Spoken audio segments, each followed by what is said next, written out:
Hello, my name is Natalie Van Newkirk. I'm a student at Oakville High School, and I will be speaking in regards to Shakespeare's play Macbeth for my grade 11 English course. The play Macbeth seems to have been written to please King James. The evidence that Shakespeare sought to please James ranges from the highly favorable portrait of Banquo, from whom the Stuarts claim descent. Macbeth is one of the most well-known of Shakespeare's plays, and it is also one of the shortest and darkest plays. In regards to theme, the main theme of Macbeth is the destruction wrought when ambition goes unchecked by moral constraints. William Shakespeare was supposedly born in Stratford-upon-Avon on April 23, 1564. Scholars surmise that Shakespeare attended the grammar school in Stratford. While there are no records to prove this claim, Shakespeare's knowledge of Latin and classical Greek would tend to support this theory.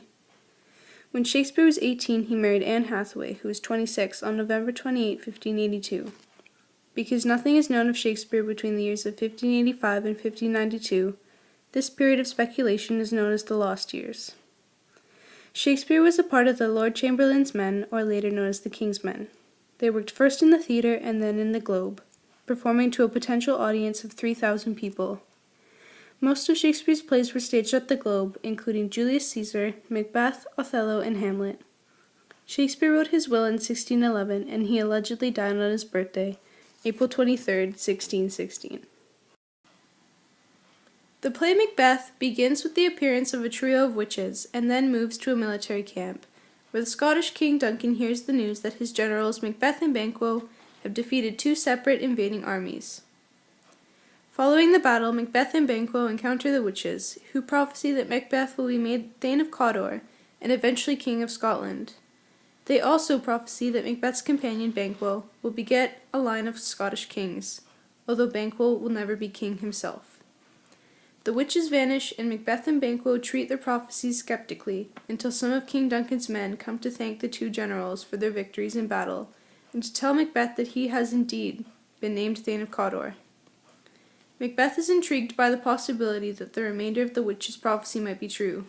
He visits with King Duncan, and they plan to dine together at Macbeth's castle that night.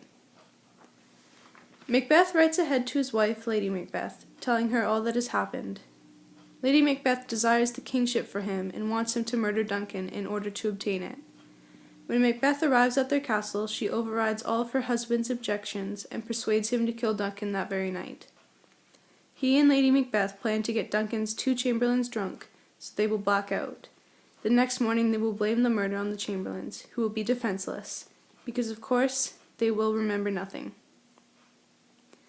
The specific soliloquy that I have chosen from Macbeth is the scene of the play in which Macbeth is standing before the hallucination of a dagger. It is in this scene that the audience first gets a glimpse into Macbeth's powerful imagination.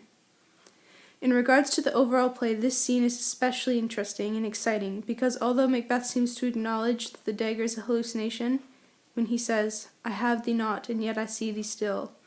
Art thou not fatal vision, sensible to feeling as to sight? Or art thou but a dagger of the mind, a false creation, proceeding from the heat-oppressed brain?" In the end, Macbeth still allows the image to affect his judgment and actions. Throughout Macbeth's speech, Macbeth appears to be second-guessing himself by saying statements such as, "There's no such thing. It is the bloody business which informs thus to mine eyes. Now o'er the one-half world nature seems dead, and wicked dreams abuse the curtained sleep," as he tries to talk himself up to doing his dark deed.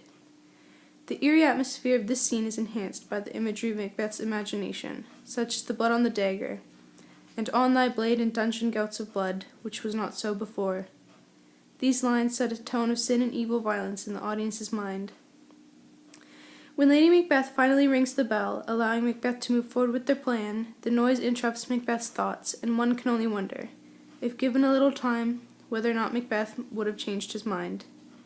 I feel as though this scene may very well be one of the most significant in the entire play, because it really touches on the theme of ambition, and how Lady Macbeth's and Macbeth's actions consequently lead them to their inevitable demise, which surely may have never occurred if Lady Macbeth had not guilted Macbeth into acting upon her ambition, and therefore killing Duncan.